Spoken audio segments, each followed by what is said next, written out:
Happy Thursday, Joe. Hi, Jen. Good to see you. Welcome to the second episode of Driving with Jen, the rainy edition, because it's raining today. We may go viral today. I think we're going to.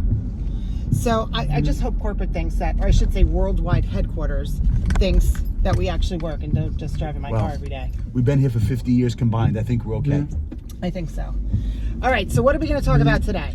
I think we need to talk about how we're going to help our agents to navigate through this changing market and how it is totally different now than it was 6 months ago.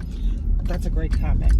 I love that. Okay, what do you think we should do? So I think a lot about it as I plan my sales meetings and agents come in and are, fretting to me or whatever. And I came up with an acronym that I think is great. You want to know what it is? Right away. Pivot.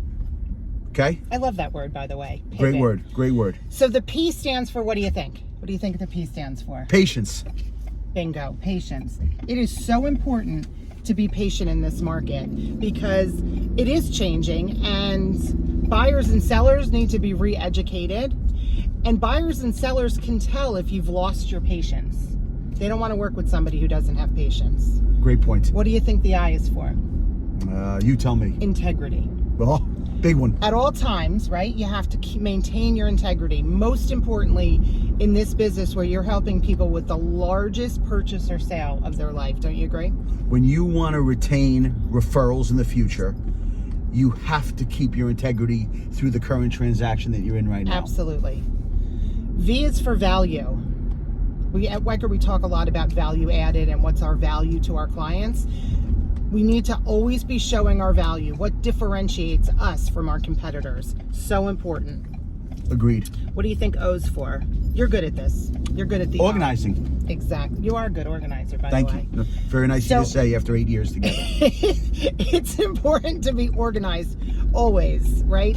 And more now than ever, because you have to get back to the roots and the basics of this business. When we're in such a crazy market like we've been in, you kind of forget to do the simple things, but that's what continues to feed your pipeline. Well, what goes along with organization is having the information to be able to go over with buyers and sellers so they can then make an educated decision by you giving them the proper numbers. Exactly. That's where you come in, right? I try. The proper numbers. And just helping them to structure their deals, both the offers that come in on their listings as well as with their buyers. It's not a Absolutely. one-sided thing, right? Absolutely. And T is for technology. And I have to say, we might not have always been there with the technology, but we are there now. We catapulted as a company ahead of the rest of our competition with what we give to our agents so that we can make their lives easier. So they can get back to the basics of selling in any market very seamlessly. I just asked a new agent yesterday why they came over, and they said that it was because of the support/technology factor that we offer that was the differentiator. Is that a word? Yes, Differentiator that made them want to come over to our team. that makes a lot of sense. Absolutely. So that's my word. That's the word of the day. Pivot. Right? Pivot. Because what do they say? Doing the same thing and expecting different results is, what is that the definition of? Insanity. Nobody wants to be insane, right? No. I mean, you're a little insane, but Thank you. That's all. So there you have it. That's our little real estate talk for today on this rainy Thursday. Stay tuned next week for episode 3 of Driving with Jen. You wanted to add something? Be on the lookout. We may have some special guests in the next 2 or 3 weeks. We might start having some backseat guests. Yeah, so we'll see how that goes. Thanks. See you next week.